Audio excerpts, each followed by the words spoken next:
At the Mount Elbert trailhead. A beautiful morning. Should be class 1, pretty slow and steady all the way up. Got my snowshoes though. I think I'm gonna leave my crampons behind. Just starting on the trail, and as you can see, it's about half covered in snow. A lot of post holing going on, and it's gonna get a lot worse as the heat picks up. But it's a pretty easy trail to follow and pretty easy to climb.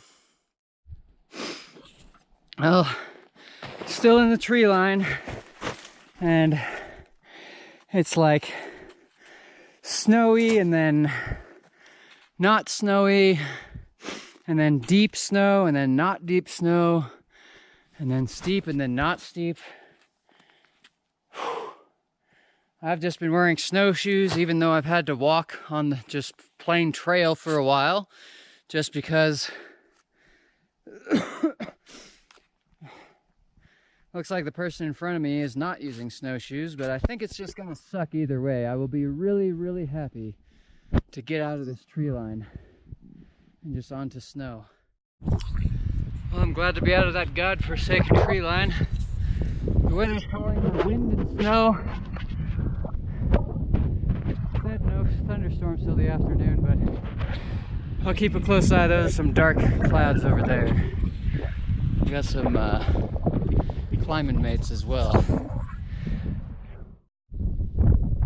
I'm stopping and having a break, eating, because it's been 2 hours and 20 minutes, 5 kilometers already.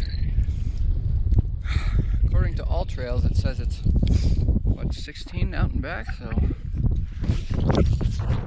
But here's the views. There's Mount Massive, I do believe, right next door. To go up there, you got to go through a lot of tree line, and that I dread.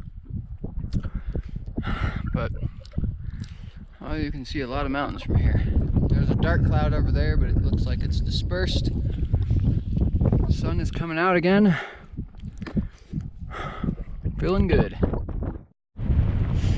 Well, I'm almost at the false summit. It's just right there, but it's snowing now. The wind has picked up and the clouds are getting lower. So I really don't want to get into whiteout conditions up there, because that's just the false summit. It's got a long way to go after that. I might just hang around and wait to see if it gets better here, but according to the weather, it's not gonna get better. I may have to call it. We'll see. It's really windy! It's getting worse. It may blow over in an hour, but I'm getting really cold standing up here waiting for it to blow over. So I guess we're going back. Well, what do you know? About 5 minutes of heading back down, and the weather just blew on by. There's some skiers behind me with a dog. They're still going, so I'm still going. I saw a person on the other ridge there. That is the false summit. Still got a ways to go after that, but almost there. It's just a steep bit to the false summit, and then we will be able to see the real summit. At the top of the false summit, there's the real summit there. I think it's the real summit, unless it's another false one. But it looks good. Getting up that false summit was really steep, really exhausting. There's probably a better way to do it in the summer, but I don't know. There is Twin Lakes just down there. That's where I was yesterday going to La Plaza. So up we go. Hey look, there's the dog. Doggy doggy. Come here. Okay, he's not coming. Making our way up. We've broken past this point of view or whatever. La Plata's got to be over there. Or maybe we'll see it from the top. Skier guys are right behind me now. They're catching up. Yep. Well, the rumors are true. It is a false summit after false summit. Hump after hump. But that must be the top there. There's no way there's another false summit. Even though I know the false summits are coming, it's still disheartening a little.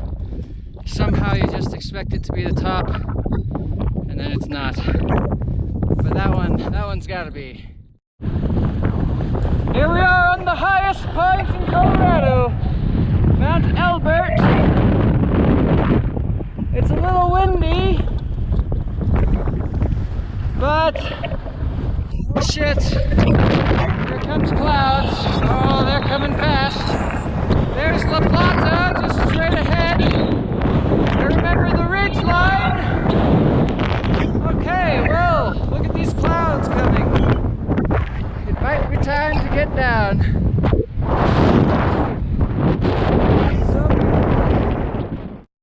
Well, now that I'm a bit out of the wind, I was at over 4,400 meters. Took me 4.5 hours and about 8 kilometers. So yeah, it'll be about 10 miles round trip. This should be pretty easy going down, except for the tree line, which I dread. But there's Twin Lakes. And there's a group of 3 guys who went up the South Ridge, I think. So met them at the top here. Alright, back down we go.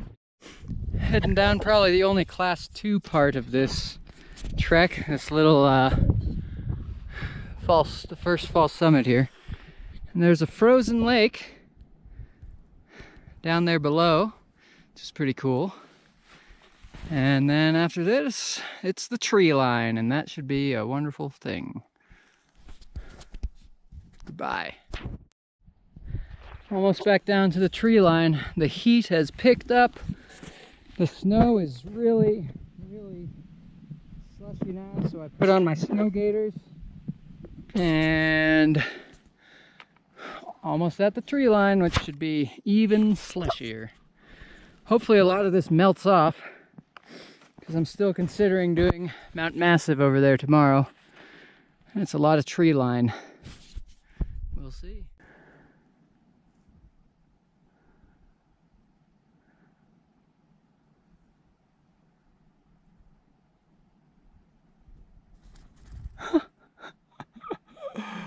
Oh. This sucks. Just post-holing so deep, the snow is just not holding my weight. But I don't want to be in snowshoes because there's a lot of the part that I can walk just on ground. So tough it out through the snow and then get on the solid ground. I think in a few days, maybe a week, all this snow will probably be gone. Oh, who knows? All right, back at the car. Yeah, slogging it through that snow was pretty tough. That was definitely the biggest time extender. Ended up taking 7 hours at 15 kilometers, so just under 15.1 kilometers, so just under 10 miles. I think my speed was really slow just because of the tree line part. So I need to decide if I'm going to do Massive tomorrow, because it's going to be the same kind of thing. So I don't know. Maybe I'll go somewhere else, maybe a little more south. We'll see. I'm gonna go get some pizza now. Each 14er I do makes me a little bit stronger. and them definitely feeling stronger. So that's good.